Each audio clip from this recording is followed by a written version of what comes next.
All right, get your Bibles. Let's open them to the book of Romans chapter number 2. Romans chapter 2. So, yung aklat ng Romans ay nakabahagi ito sa 5 bahagi at yung unang 3 chapters ay patungkol sa katuwiran ng Diyos na ibinibigay niya sa tao at kailangan ng tao ang katuwiran ng Diyos dahil sa kanyang kasalanan. So the first 3 chapters of this letter focuses on the righteousness of God revealed because of sin. Man needs the righteousness of God. You're not going to get saved by having your righteousness. Our human righteousness, your righteousness, my righteousness, however you think you're righteous towards the Lord, if you're not born again and saved by grace, by believing on the Lord Jesus Christ as your Lord and Savior, and turning from sin and trusting in Jesus as your Savior, if you've never done that, you don't have the righteousness of God. You have your righteousness, but your righteousness is insufficient. Kulang ang righteousness. Wala ang righteousness ng tao na pwede niyang gawin para siya ay maligtas. So, ang kaligtasan ay ang saklolo ng Diyos para sa tao na makasalanan. Pero ang tao, hindi niya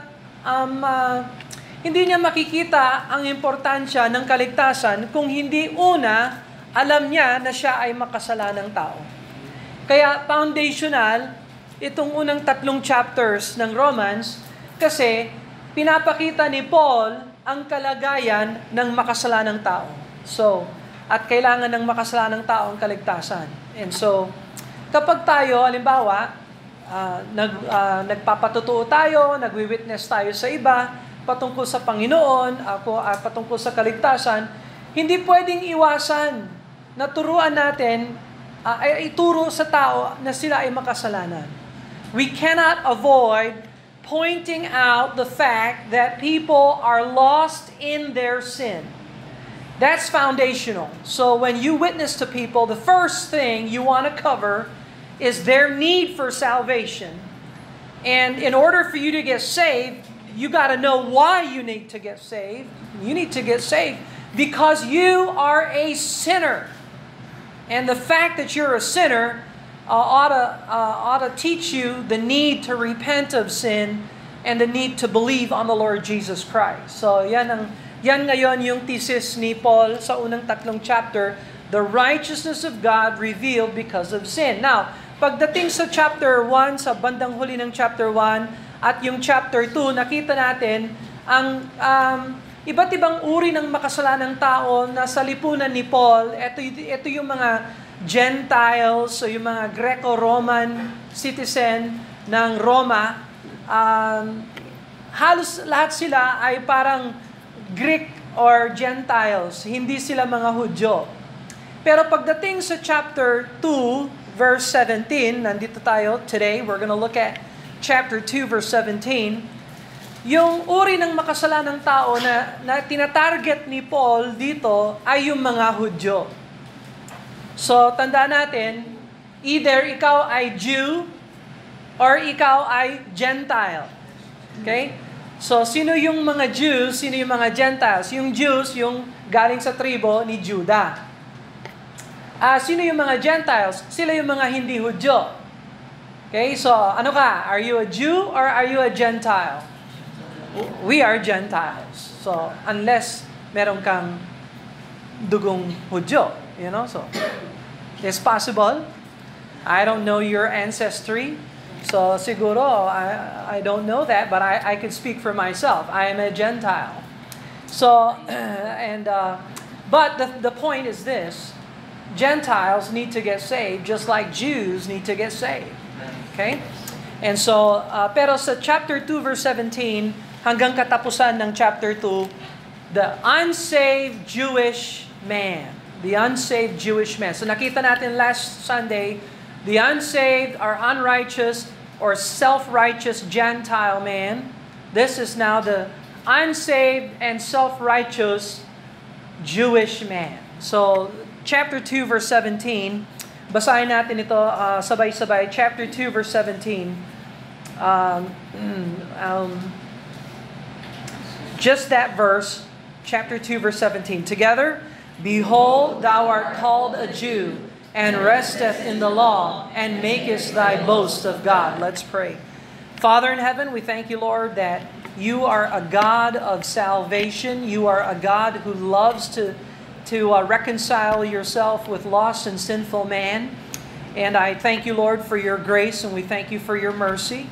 Father, we pray that if there's somebody here who doesn't know Jesus Christ as Lord and Savior, that today would be a great day where they would repent of sin and believe on the Lord Jesus Christ, and by your grace would understand salvation.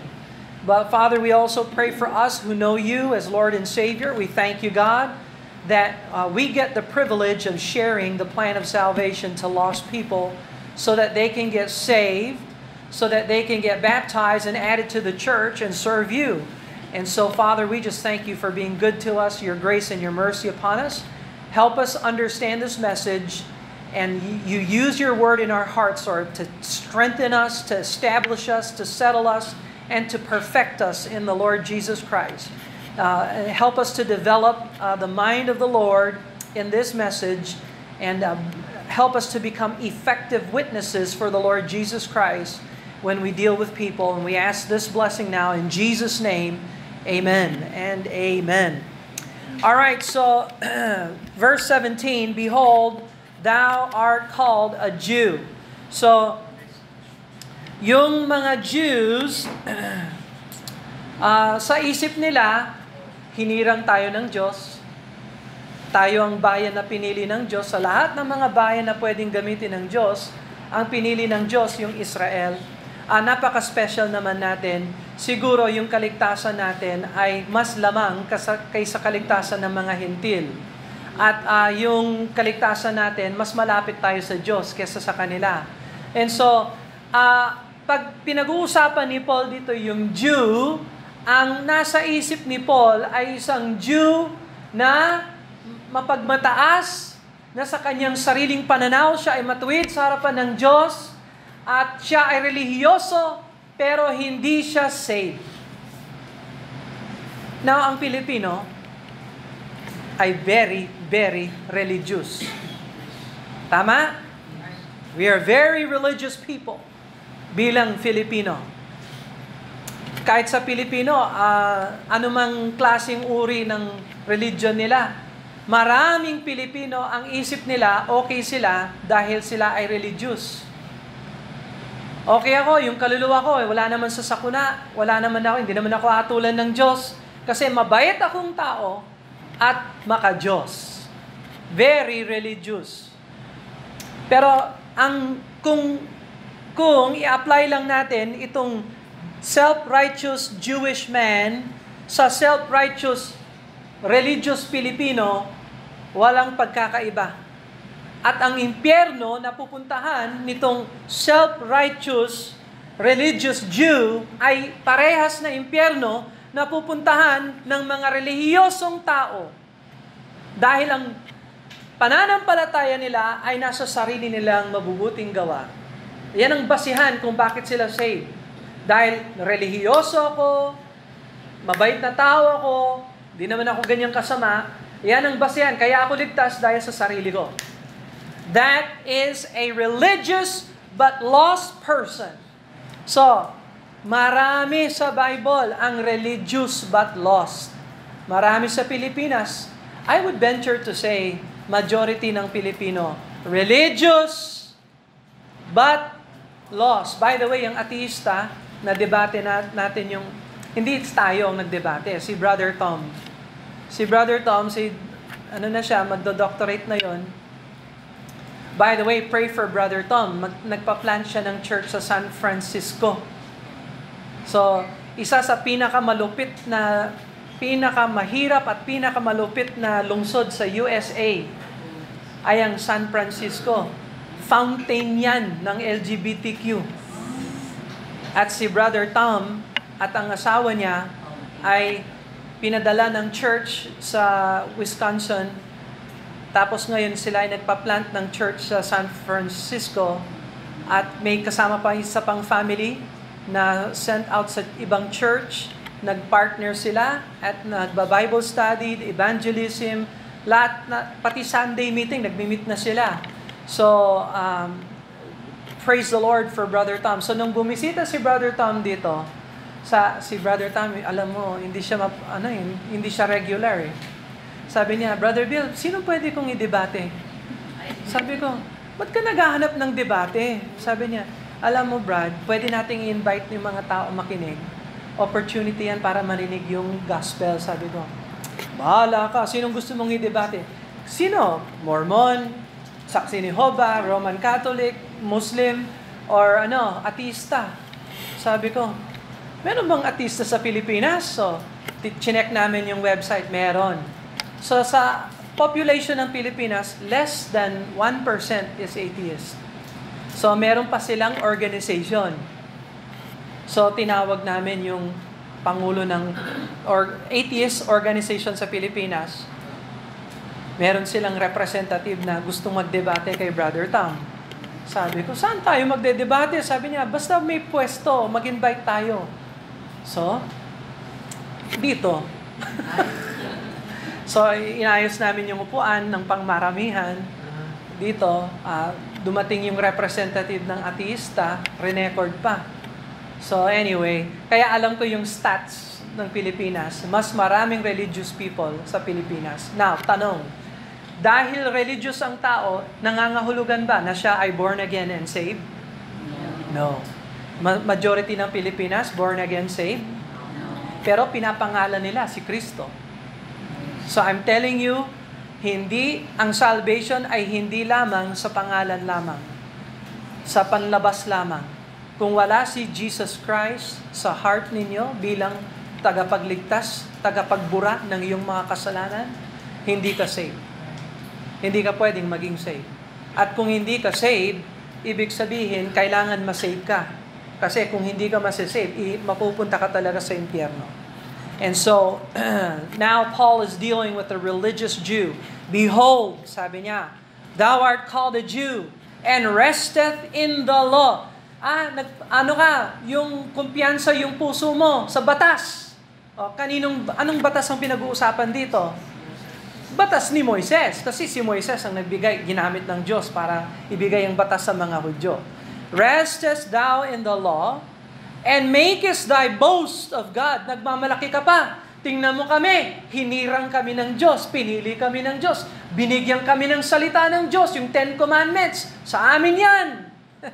Kayong mga, everyone else, Gentiles, hiniram lang ninyo yan sa amin. And so, nagmamalaki sila. Verse 18, and knowest His will, and approvest the things that are more excellent, being instructed out of the law. Advantageous kayo, mga Hudyo. Kasi, yung batas ni Moses, alam nyo kung ano ang tama, anong mali, anong layunin ng Diyos, at ano ang saway ng Diyos.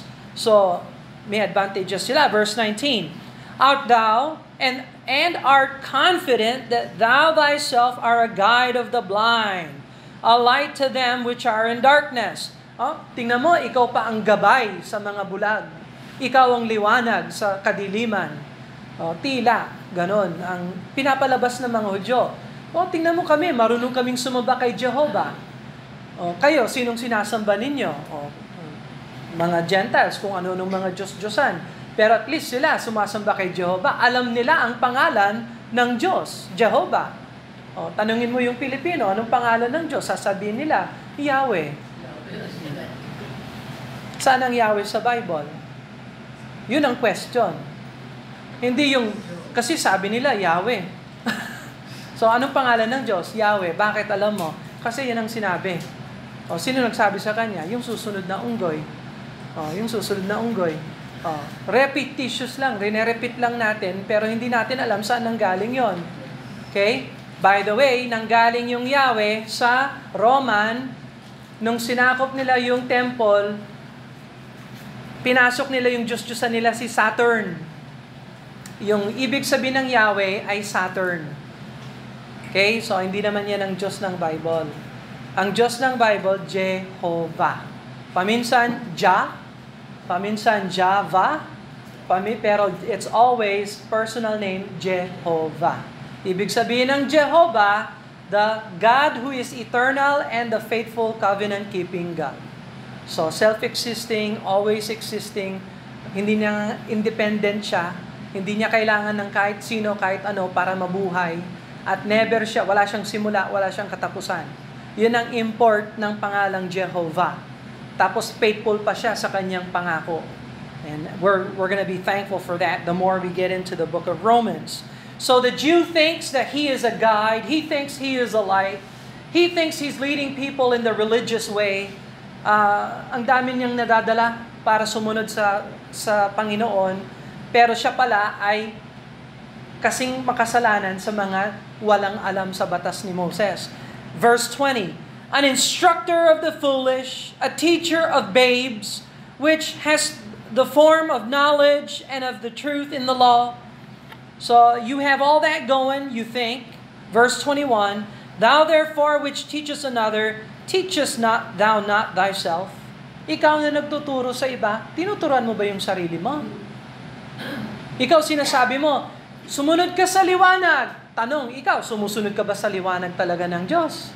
Oh, so this is unqualified teacher. So sa lipunan natin, maraming mga nagtuturo ng religion. Tanong, qualified ba yan? Sa scriptures. Oh, alam mo ba yung qualification? Baka hindi mo alam ang qualification. Oh. So, just for your information, halimbawa, ang mga Mormons, okay? Hindi ako namimitas, pero I have to use an example. So, sa Mormon, meron silang apostle. Yung president nila, apostol yon. So, question, may apostol ba ngayon? Sa lipunan natin ngayon? Wala. Eh, ba't sila merong apostol? They have an apostle. Okay? So, paano siya naging apostle? Alam mo ba ang requirements ng scripture para ang isang tao ay maging apostol? Isa doon ay dapat sila ay nabaptize ni John the Baptist. Sa Acts, mababasa mo yon. Number 2, kailangan buhay sila nung kapanahunan ni Kristo. Number 3, dapat tinawag sila ni Kristo personally na maging apostol. Number 4, sila ay church pastors, member sila muna tapos pastor sila ng church.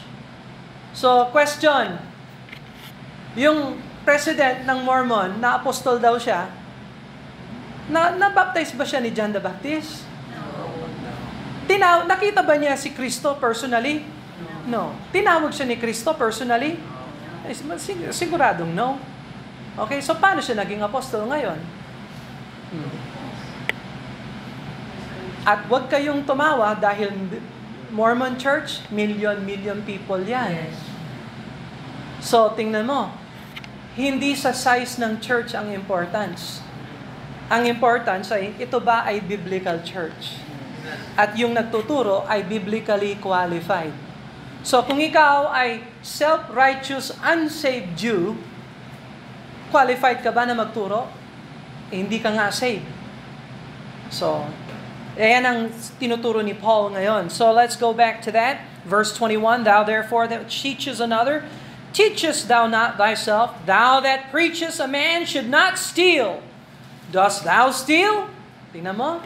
Ikaw, sasabihin mo, huwag kayong mangurakot. Pero ikaw ba ay kurakot? Tingnan mo yan sa lipunan natin ngayon. Do you think yung mga nagsabi, imbestigahan natin yung mga kurakot na yan. Tapos yung mga kurakot, nagsasabi kung sino ang tunay na kurakot,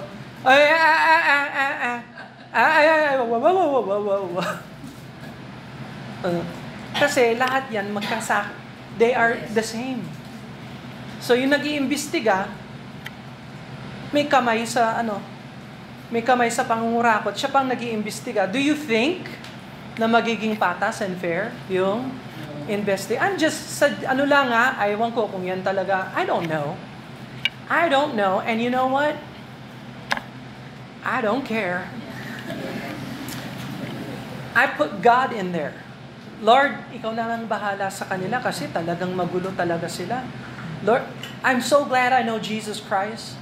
So Lord, ikaw na lang sa kalagitnaan ko para hindi na ako ma-stress sa kanila. Ikaw na lang, Lord, dito. Ikaw ang magbabantay, Lord. Ikaw ang I will trust in you. Wala na akong trust sa I'm sorry, hindi ako anti-government, ha? I am not anti-government, but I am becoming anti-government. I would say this, I am for the Lord. Yun na lang. Kay Lord na lang ako. Kasi si Lord, never siyang nag-steal. And so on and so forth. So, is a man qualified to preach when don't steal when he himself is a thief? Hindi pwede yun. Thou that sayest a man should not commit adultery, dost thou commit adultery? And that thou abhorrest idols, dost thou commit sacrilege? So, talagang tinatanong ito ni Paul sa mga Hudyo kasi alam ni Paul yung isip ng mga Hudyo kasi Hudyo rin si Paul. Alam niya yung style ng mga religious leaders kasi isa siya sa mga religious leaders before na nasave siya. And so he knows the mindset of the religious but lost, and now he's challenging them. Sinasabi niya, tingnan mo, nagpapakabanal ka pero hindi ka naman talaga banal. So you are a hypocrite. Verse 23, that thou makest thy boast of the law through breaking the law, dishonorest thou God? Hindi mo ba nadi-dishonor, disrespect ang Panginoon? Ikaw mismo, tinataguyod mo yung batas, pero ikaw mismo, binabali mo ang batas. You're breaking the law of God. You're dishonoring the Lord. For the name of God is blasphemed among the Gentiles through you, as it is written. Nabasa mo na ba sa Old Testament? Dahil sa'yo, nilalapastangan ng tao ang pangalan ng Panginoong Diyos. Dahil sa buhay mong bulok, sabi ni Paul. So sabi niya, nakasulat yan sa scriptures. Hindi mo ba nabasa? So go over to Isaiah, for example. Keep your finger in Romans 2, but look at Isaiah 52. Isaiah 52. So, sa scripture, sometimes direct quotation sa Old Testament, sometimes indirect quotation, sometimes paraphrase, kumbaga bahagi lang ang binabanggit at hindi literal quotation. Sa Isaiah 52 verse 5, itong scripture na nasa isip ni Paul nung sinabi niya, sa buhay niyong bulok ay nabablaspheme ang pangalan ng Diyos. Isaiah 52 verse 5. Isaiah 52 verse 5. Now therefore, what have I here, saith the Lord, that my people is taken away for naught? They that rule over them make them howl, saith the Lord. And my name continually, every day, is blasphemed. So, nag-complain ng Diyos araw-araw. Minumura ng tao ang pangalan ko dahil sa bulok na buhay ng aking mga hinirang na tao. So, there's another scripture. I put it in your study notes, which I'll get you your study notes later. But anyway, yan yung as it is written. Yan yung scripture na sinulat na nagiging bulok yung pangalan ng Diyos. So by the way, tayo bilang Kristiyano, exempt ba tayo sa ganon? Pwede ba tayong mabuhay na nagbibigay ng kabulukan sa pangalan ng Diyos? Pwede ba yung mangyari sa atin? Yes. Kaya ingatan nyo yung patutuon ninyo. Sinasabi nyo na kayo ay Kristiyano? Sinasabi ninyo na kayo ay biblicist? Kailangan ingatan ninyo na hindi kayo masita ng kapitbahay na magulo at hindi tunay na alagad ng Panginoong Diyos. Otherwise, magiging bulok ang testimony ng Panginoong Diyos. Sasabihin ng tao, ay ganyan pala yung mga anak ng Diyos. O, di ba? So, at hindi mo naman masisisi yung tao kasi ikaw ang skandal.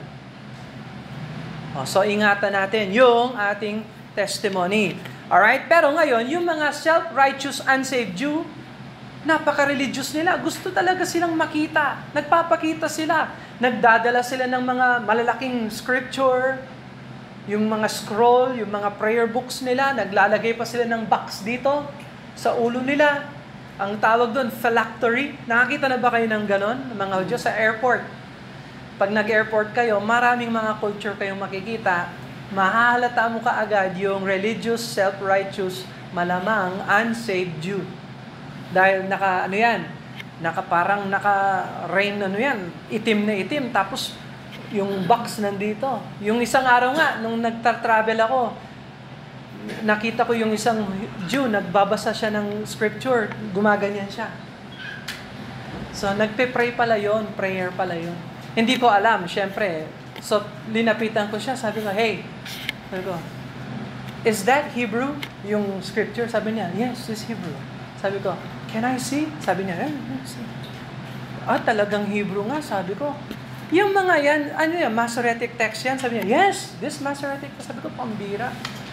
Sabi ko, what are you doing? Sabi niya, I'm praying. Sabi niya, shh.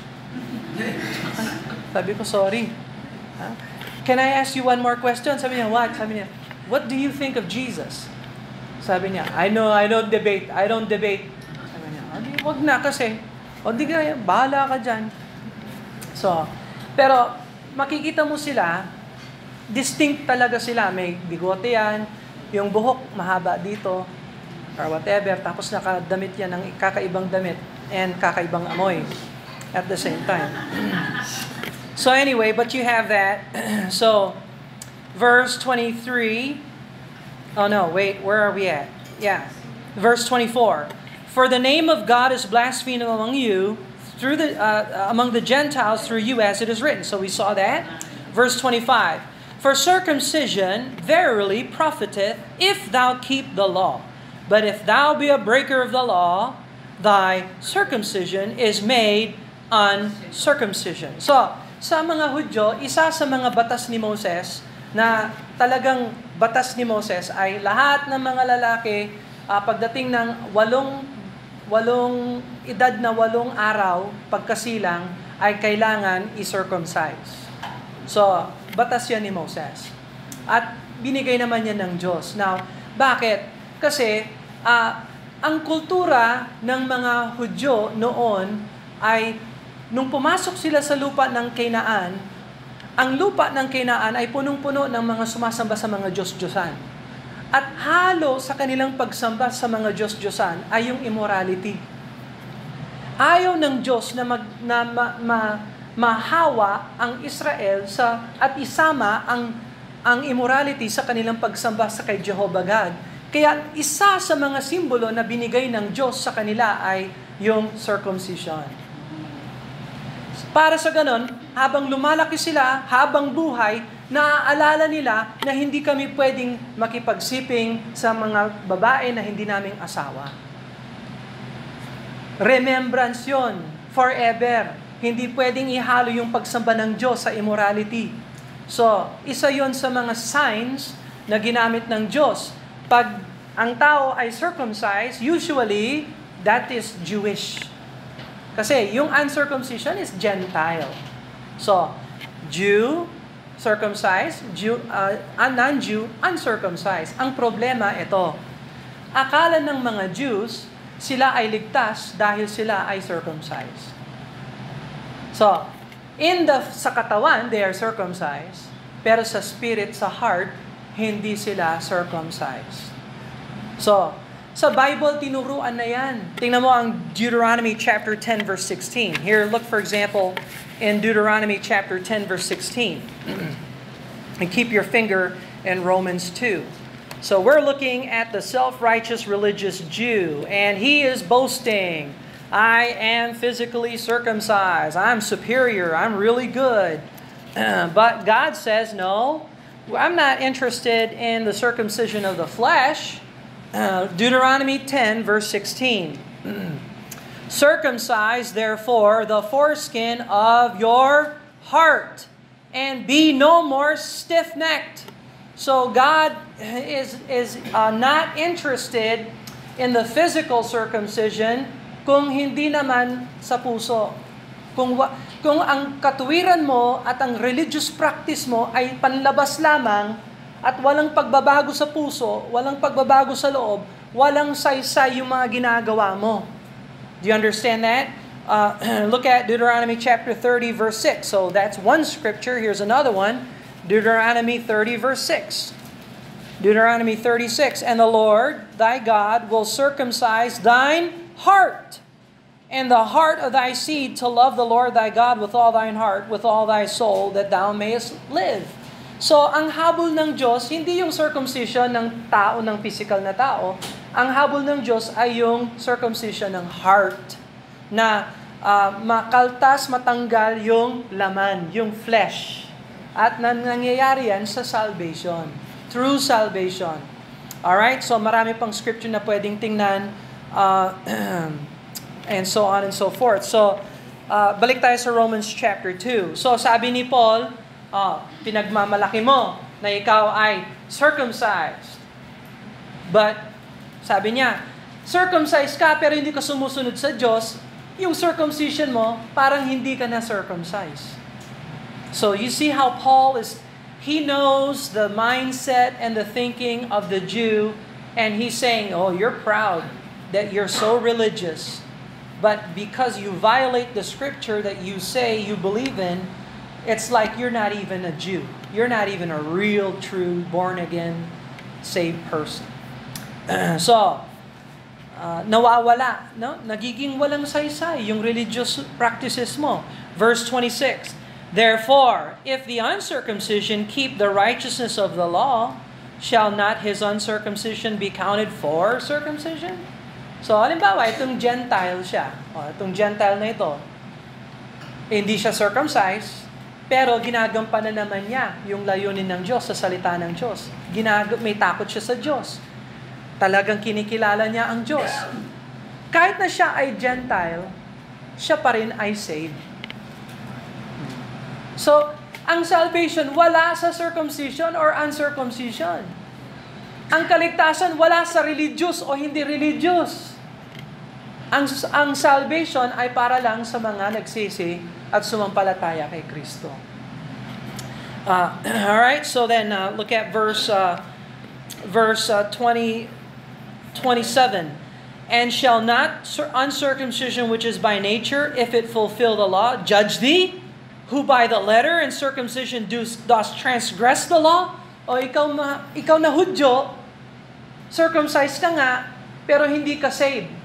Sa huli, hahatulan ka, huhusgaan ka ng mga hindi circumcised, pero saved. So tingnan mo, sa dulong wakas ng buhay, mare-rebuke talaga yung mga religious but lost na tao. I-rebuke yan ng Diyos. Gagamitin niya yung mga saved na tao. O, tingnan mo ito, hindi siya circumcised, pero sumusunod naman siya sa Panginoon. Ikaw na circumcised ka, hindi ka naman sumusunod sa Panginoon. Sa huli, siya ang hahatol sa'yo. Makikita mo siya, sasabihin mo, Lord, hindi naman siya sumunod sa'yo, Lord. Hindi naman siya sumunod sa salita ng Diyos. Sasabihin naman ng Panginoon, yung katuwiran ko, binigay ko sa Kanya dahil siya ay nagsisi at sumampalataya kay Kristo. Ikaw, anong pinagmamalaki mo? Yung mabubuti kong gawa, Lord. Di ba binigyan tayo ng batas ni Moises? Hindi ba hinirang mo kami bilang iyong mga tao? O sasabihin ng Diyos, hindi kita kilala. Punta ka sa dagat-dagatang apoy. And so, ang mahirap talaga kasi dito, yung mga Hudyo, religious, but lost. At mararanasan mo ito sa buhay, ang pinakamahirap na kumbinsihin na kailangan nila na maligtas ay yung mga mababait at religious, but lost na mga tao. Verse 28, for he is not a Jew, which is one outwardly, neither is that circumcision which is outward in the flesh, but he is a Jew, which is one inwardly. And circumcision is that of the heart, in the spirit, and not in the letter, whose praise is not of men, but of God. So, eto ang isang Hudyo, sa isip niya, religious siya, mabait siya, self-righteous siya, hindi niya kailangan ng katwiran ng iba, okay na okay siya, sumusunod naman siya sa batas ni Moses. So, sa isip niya, okay siya. Pero sabi ni Paul, hindi siya talaga okay. Kailangan niyang masave. At kung masave siya, doon lang siya magiging tunay na Hudyo. Na talagang itinalaga na Hudyo ayon sa batas ng Diyos. Do you understand that? Okay? So, dalawang uri ang Jews. Merong saved Jew, merong unsaved Jew.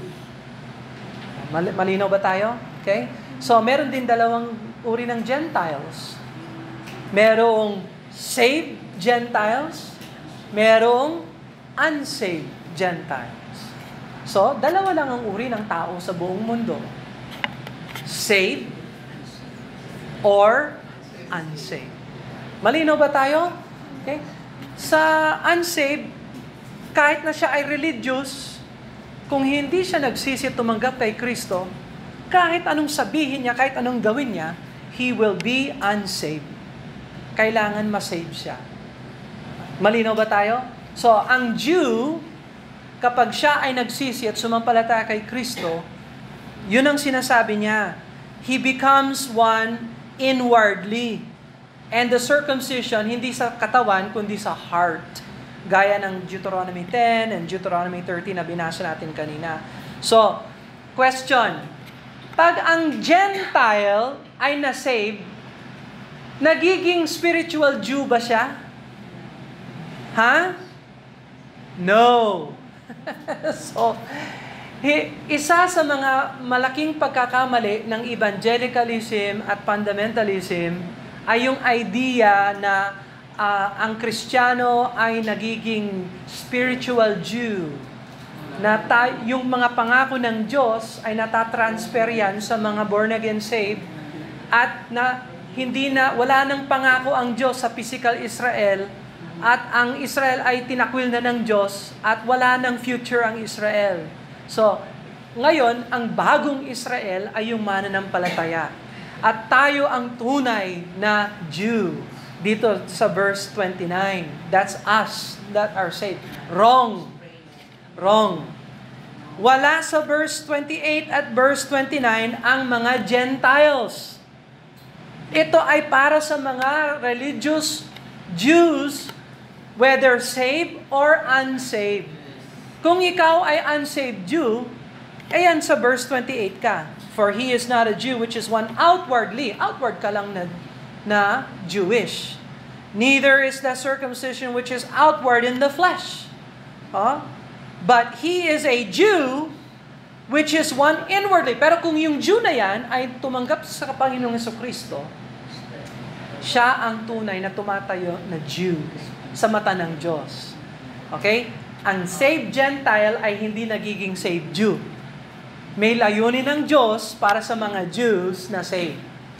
May layunin ng Diyos para sa mga Gentiles na saved.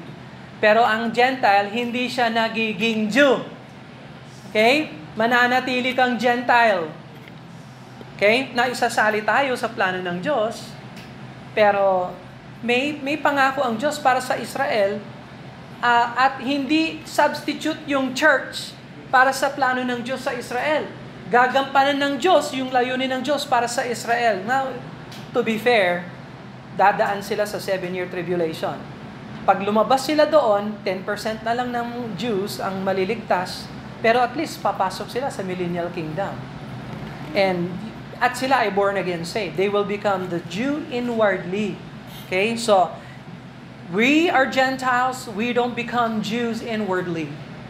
Now, bilang saved Gentiles, we are the seed of Abraham by faith. Yan, tinuro yan sa atin ni Paul sa Galatians. So, spiritual Israel, spiritual seed of Abraham, that's us as believers. But, I'm still a Gentile. I'm not Jewish.